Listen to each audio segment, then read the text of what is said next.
First and second period and fifth period. Hello, good morning. So as you've seen, we should be finished with To Build a Fire, and we're moving on to our next short story. This short story is called An Occurrence at Owl Creek Bridge. This particular short story is broken up into 3 parts, and so I'm going to have you read and answer questions for the story part by part.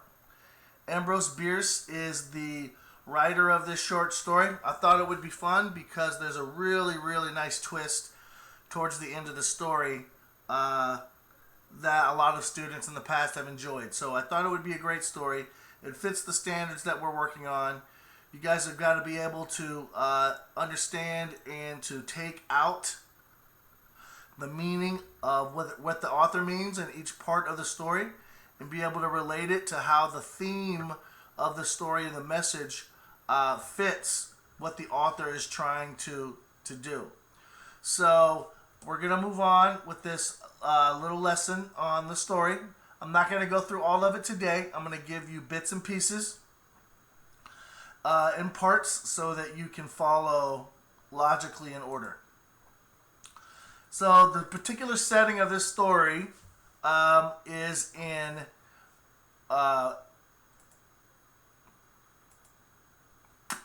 during the Civil War, right towards the end of the Civil War. And where does it take place? It takes place in northern Alabama. And actually right over here is where my family is from, in DeKalb, a little city called Fort Payne, the foothills of the Appalachian Mountains. So at the very beginning of part 1 of this story, there's 30 questions for each part that you guys will be able to answer and work on. So it says, morning on a Union-controlled, remember Union is the northern states during the Civil War. Union-controlled railroad bridge called the Owl Creek Bridge, and it crosses a stream and a forest in Alabama, in North Alabama. Part 2 of the story is a flashback. It's going to take place on a plantation about 30 miles away from the bridge. Part 3, the stream underneath the bridge, and it will move on towards the surrounding forest. There are 2 points of view while telling the story. Now, one of the standards that you're going to be working on towards the end has a standard with why do authors choose to use 2 points of view while telling a story. And so there'll be some questions for you to ask about that also. Part 1 is objective third person, or in class I always say third person omniscient. Part 2 is objective third person, and then part 3 is third person omniscient. The last paragraph is objective third person. And you'll be able to understand that a little more closely as we move on through the story. Now, the plot, the exposition, which we've worked on already in class. The story opens with a 35-year-old man standing on a bridge with a noose around his neck, right? Moments away from being hanged. His hands are bound behind his back. The only thing between him and the stream below is a board with a Union sergeant standing on the other end. Here is a picture from the film. There is a film version of this story. The man observed, and maybe I'll show you that film. I'll try and find it and download it and see if I can get it uploaded. The man observes the men around him at length, noting how fixed and silent they are. He also tries to focus on his wife and children, but is interrupted by what sounds like a hammer striking an anvil, only to realize that that is his watch that he is hearing very loudly. Here's another scene of the silent soldiers while he's further up here on the bridge. Thoughts of escape rush through his head, but at the same instant, the sergeant steps aside from the board that's keeping him from falling into the river, and the man falls into the river. So that is part one of the occurrence at Owl Creek Bridge. I'm going to post in a couple of days part two, a little lecture, and then a few days after that, part three. I want you to make sure that you guys are answering all of your questions. I have already posted in the classroom the assignment right here. And let me go back. So guys, whoever's watching this right now, there's only 6 students that I have that are connected to this class. So I need you guys to make sure that you are logging in. I've already talked to a bunch of you on the phone. We've mailed packets home too. You'll also be receiving this work next week at home. Also, I've sent emails to almost all of you since we've already done work in the computer lab. So what I posted was the actual short story text. I've also posted the multiple choice questions for you to be able to do. And then I've also posted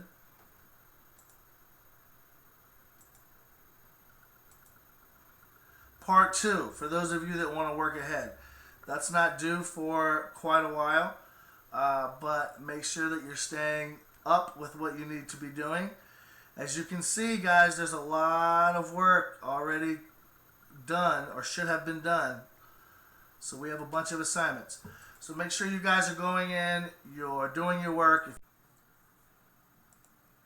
Okay, students. So there's a couple things we're going to do this morning. Those of you who have been checking your email that I've talked to on the phone, you know that we are moving a lot of our material to Google Classroom.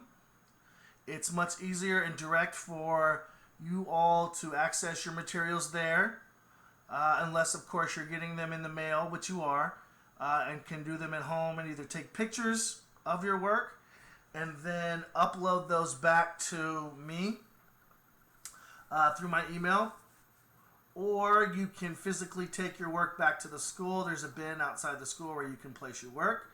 I'm sure all of you know that by now. So today I'm going to show you how to do and use Google Classroom.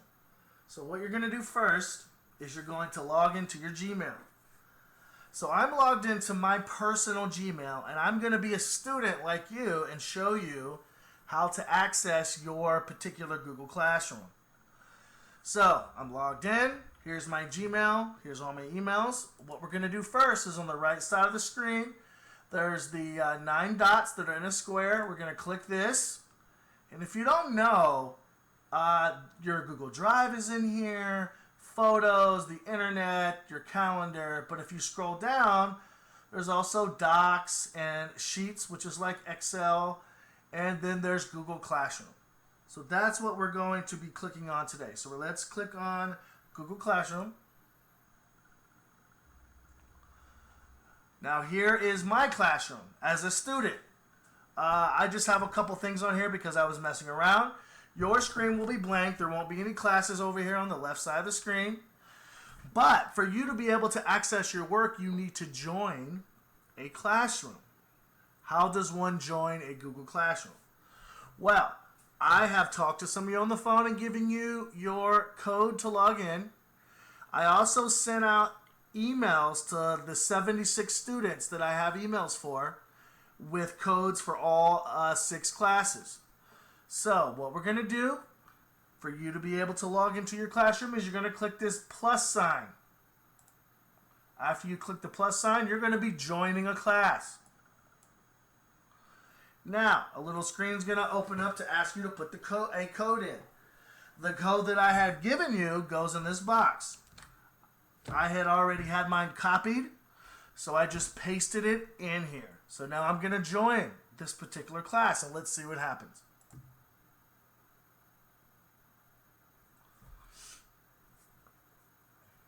Okay, so this code is for English 4, which is my first and second period.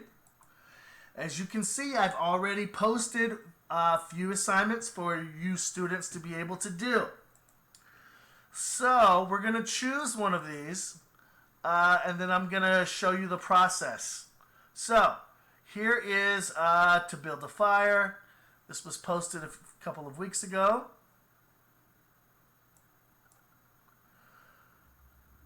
You can mark as done when you're finished with your assignment. Got it. So whether you're using your phone or a computer, this is going to work either way. So for this particular assignment, what I did is I included, and this class is reading To Build a Fire. It's a story by Jack London.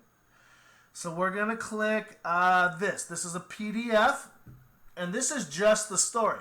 So for those of you who need to read the story this way, this is a great way to read it. Or, because you have a Gmail account, you already have Google Docs. So you can click the Google Docs version of the story. I converted it this way also, so that you can go ahead and read the story, which you should do first. But let's say that you're going to start your assignment. To build a fire, check for understanding assignment. You're going to click here.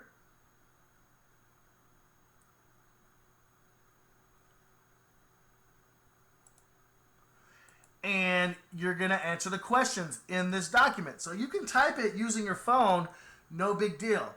What is the setting of To Build a Fire? What clues indicate the setting? Etc. So you're going to be able to go in and you're going to be able to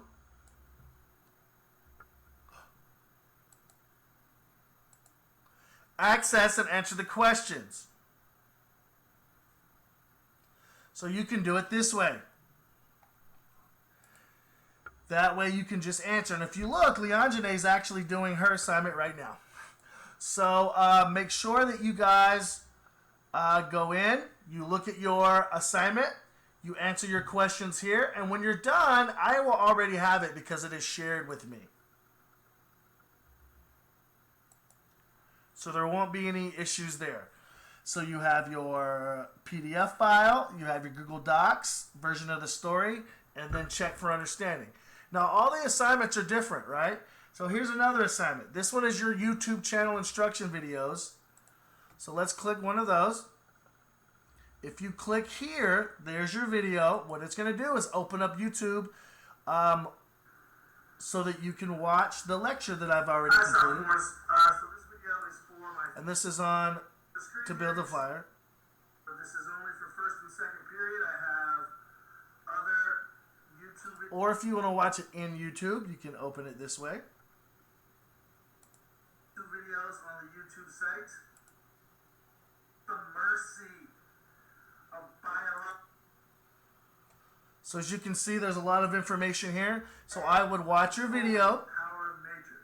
And then when you're finished with your YouTube video, then you're going to open up your Google Docs again. And then here's your video response sheet for you to answer. Facts, vocabulary, best part of the video, why, questions and answers.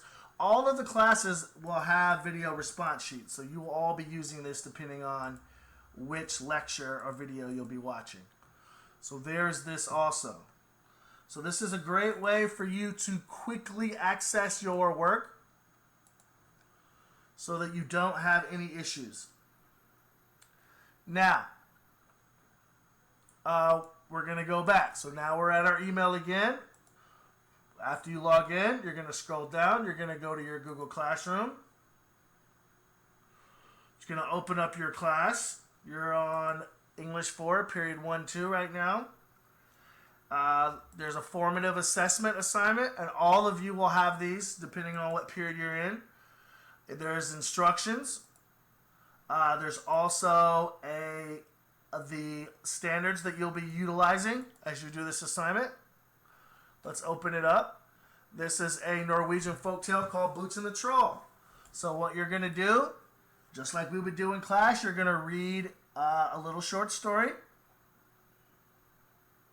And then at the very bottom, there's instructions for your essay to write.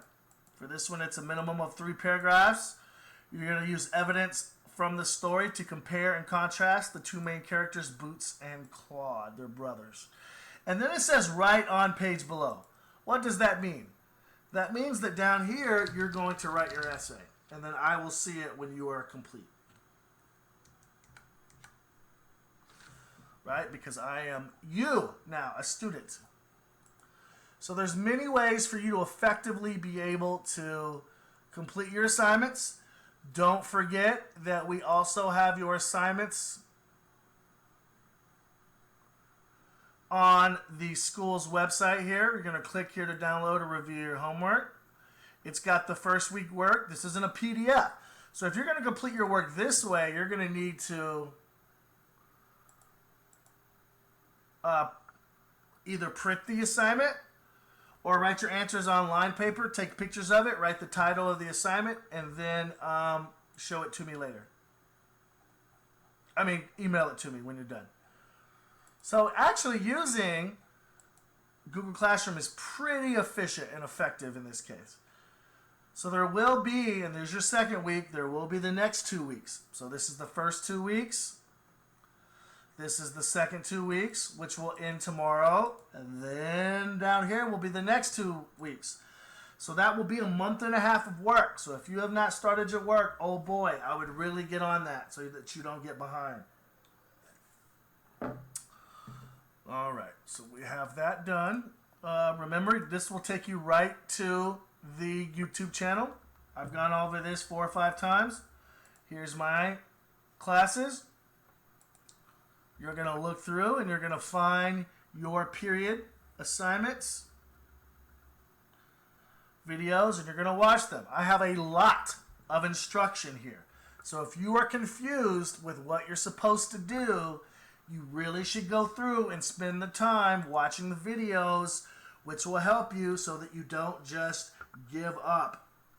Because I know some of you, when you're overwhelmed, you typically stop doing what you're doing. Please, please watch the videos. They will supplement every assignment that you have, except for your formative. And actually, I've gone through the formatives in some of the assignments too, on how to do it. So there's that. You have your YouTube channel that you can click on to open your Google document and the video. Gosh, I guess really, guys, that's it. Once you guys get to work and get to it, you're going to be moving. So please make sure, I've got students that are doing their work as we speak, so don't be nervous. Please get in there. If you have any emails, you can email me at patnewley@gmail.com right here. Or you can email me right here at patrick.newley. This will open up a little attachment on your phone, and you can, you don't have to go through all that. It'll just open up your Gmail, and you can type your email to me. So if you have any other questions, please get to me pretty quickly. You can even, as you're doing your assignments, you can make comments. Right, guys, so make sure that you go in and you find for each period your particular videos that you need to watch. There will be assignments posted to go along with them.